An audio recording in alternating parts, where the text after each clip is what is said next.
आदरणीय बंधु, मैं आपके सामने गुरुभूषण प्रेमी जी की लड़ियों का ये दूसरा भाग कृपया सुनाने का कष्ट कर रहा हूँ। रोज की 3 लड़ियाँ सुनाया करूँगा, सुनने का कष्ट करें। धन्यवाद। प्रस्तुत पुस्तक प्रेमी की लड़ियाँ एक कैसे लोक साहित्य की पूर्ति करती है जिसकी इस देश के अंधविश्वास में डूबा समाज को नितांत आवश्यकता है।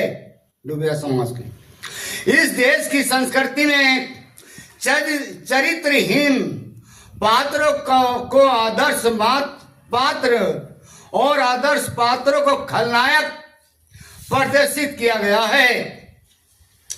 इसी बात को प्रेमी जी ने अपनी रचना में बड़े ही मार्मिक ढंग से प्रस्तुत किया है। तो सुनिए बंधु, 3 दोहे सुनाएंगे इसमें। भाई आदि से इस देश की और रही है उल्टी रीत, जो यहाँ चरित्रहीन थे गए जामा उनके गीत।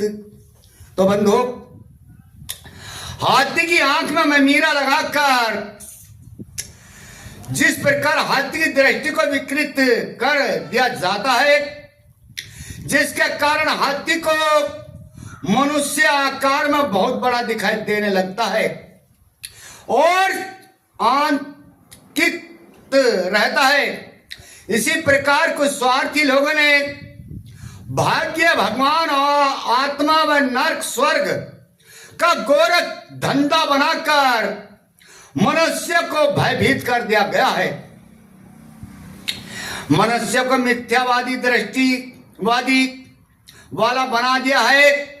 वह हर कार्य को उसी मिथ्या दृष्टि के वशीभूत होकर करता है, स्वेच्छा से नहीं करता। कुछ स्वार्थी तत्वों ने भारत की भोली भाली जनता को मूर्ख बनाकर दिन दिहाड़े लूटा है। ऐसे स्वार्थी लोगों पर करारी चोट करते हुए प्रेमी जी ने लिखा है, वह सुनिए बंधु।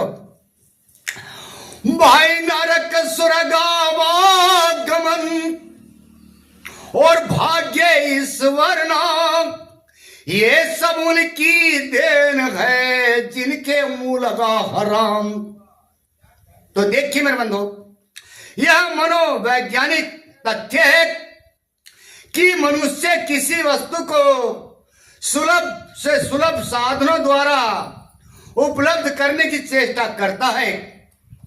कुछ स्वार्थी लोगों ने प्रलोभन दिया है कि यदि मनुष्य गृहस्थ जीवन को त्याग कर, यानी घर गृहस्थी को त्याग कर और औरतों को छोड़कर त्याग कर ईश्वर का भजन करने लगे तो अगले जन्म में उसको सुख मिलेगा,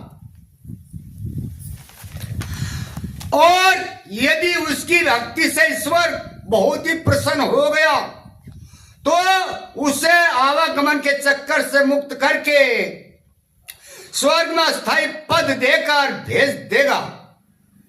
अतः पीले वस्त्र पहनकर भक्ति करने बैठ गए, परंतु भूखे भजन न होए गोपाला सोचकर समाज में भीख मांगने लगे। जिस समाज को त्यागने का संकल्प करके पीले वस्त्र धारण किया था, उसी समाज के सामने घुटने टेक दिए और दर दर की भीख मांगने लगे। इस तथ्य को प्रेमी जी ने बहुत ही सराहनीय ढंग से लिखा है। सुनिए बंधु किस प्रकार से। भाई पीले वस्त्र पहन कर और बैठे साधु लोग, आओ संत समाज में दुख रहे क्यों भोग। तो देखा देखी रंग लिए और कर लिया साधु भेष, और दर दर भिक्खा मांगते देकर झूठा उपदेश। तो इसी के साथ सभी को जय भीम, नमो बुद्धाय। 3 दोहे कल सुनाएंगे। धन्यवाद। ओके साथियों, तो जय भीम हमारा तो भारत देश हमारा है। ओके।